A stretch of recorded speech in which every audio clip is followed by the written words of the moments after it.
Masakit naman ang ganti ng katapatan. Imbes karangalan, kabiguan.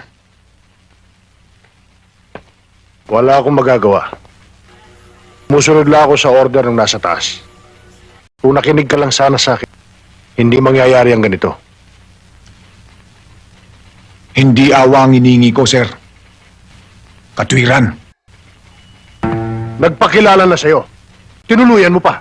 Sir, wala naman sa memo nyo na kapag nagpakilala sa amin, hindi namin uulihin. Sinabi na sa'yo kay Gobernur yun eh. Ngayon ko lang nalaman, sir, na ang gobernador ay may karapatang kumalbo ng bundok at hindi dapat huliin ng sino man nagpapatabad ng batas. Abelardo, baka nakakalimutan mo akong hepe mo. Hindi ko nakakalimutan yun, sir. Pero ano bang klaseng batas meron tayo? Bakit?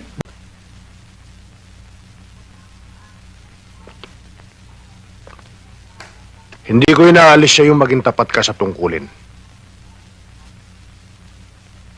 Pero dapat may iniilagan ka. At kikilalanin. Sorry, sir. Pero alam kong alam nyo rin. Kaya may piring sa mata ang simbolo ng katarungan para sa tuwid na hatol.